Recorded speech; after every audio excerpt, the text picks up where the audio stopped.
Team India మరో వారకు సిద్ధమైంది. న్యూజిలాండ్తో మూడో టీ20 ఆడబోతోంది. గౌహట్లో సిరీస్ను సీల్ చేయడంపై గురిపెట్టింది. ఇప్పటికే 5 మ్యాచ్ల సిరీస్లో టీమిండియా దూకుడు మీదుంది. తొలి 2 మ్యాచ్ల్లో అద్భుతమైన విజయం సాధించింది. మరో 2 మ్యాచ్లు మిగిలుండగానే సిరీస్ను ఖాతాలో వేసుకోవడంపై ఫోకస్ చేసింది. న్యూజిలాండ్కు మాత్రం గౌహటి మ్యాచ్ డూ ఆర్ డైగా మారింది. మూడో మ్యాచ్లో గెలిస్తేనే సిరీస్ రేసులో నిలుస్తుంది. లేదంటే టీ20 వరల్డ్ కప్కు ముందు సిరీస్ కోల్పోయే ప్రమాదం ఉంటుంది. దీంతో గౌహటిలో హోరాహోరీ తప్పదనే అంచనాలు ఉన్నాయి. సూపర్ సండే వారిలో టీమిండియానే ఫేవరెట్గా బరిలో దిగుతున్నప్పటికీ న్యూజిలాండ్ను తక్కువ అంచనా వేసే పరిస్థితి లేదు.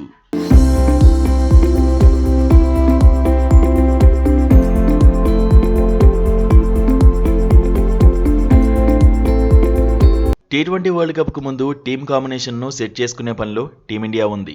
ఇప్పటికే తుది జట్టుపై ఓ క్లారిటీకి వచ్చింది. కెప్టెన్ సూర్యకుమార్ యాదవ్ టచ్లోకి వచ్చాడు. 23 ఇన్నింగ్స్ తర్వాత మెరుపిన్నింగ్స్తో కట్టిపడేశాడు. టీమిండియాకు బూస్ట్ ఇచ్చాడు. కెప్టెన్ ఫామ్లోకి రావడంతో బ్యాటింగ్ ఆర్డర్ మరింత బలంగా కనిపిస్తోంది. మూడో స్థానంలో ఇషాన్ కిషన్ కూడా ప్రూవ్ చేసుకున్నాడు. తిలక్ వర్మ స్థానంలో వచ్చిన అవకాశాన్ని వినియోగించుకున్నాడు. గౌహట్లోనూ సత్తా చాటితే టీ20 వరల్డ్ కప్లోనూ తుది జట్టులో చోటు దక్కించుకునే ఛాన్స్ ఉంటుంది. మిడిల్ ఆర్డర్లో హార్దిక్ పాండ్యా కూడా ఆకట్టుకుంటున్నాడు. బ్యాటింగ్లో తన వంతు పాత్ర పోషిస్తున్నాడు. పాండ్యాకు బ్యాకప్గా ఉన్న శివం దూబే సైతం గత మ్యాచ్లో రాణించాడు. స్పిన్ బౌలర్లను సమర్థంగా ఎదుర్కోవడంలో ప్రత్యేకతను చాటుకుంటున్నాడు. అవసరమైనప్పుడు పేస్ బౌలర్గానూ సేవలందిస్తున్నాడు.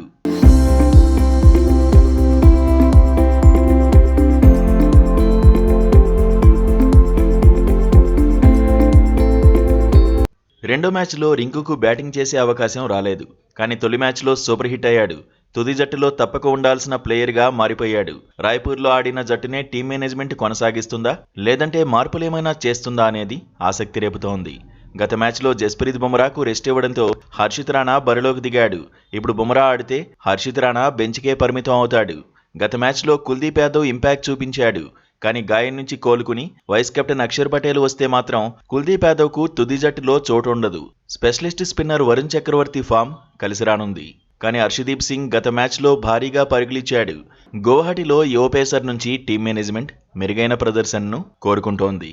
మరోవైపు టీ20 వరల్డ్ కప్కు ముందు న్యూజిలాండ్ తేలిపోతోంది. టీమిండియాకు సరైన ఫైట్ ఇవ్వలేకపోతోంది. టీమ్ కాంబినేషన్ పైన ఇంకా క్లారిటీకి రాలేదు. అయితే కీలకమైన మ్యాచ్లో సమిష్టిగా రాణించాలనే పట్టుదలతో ఉంది.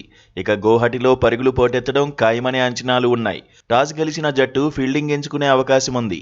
గౌహటిలో ఇప్పటివరకు టీమిండియా 4 టీ20ల్లో తలపడింది. ఒక్క మ్యాచ్లో గెలిచింది. 2 మ్యాచ్ల్లో ఓడిపోయింది.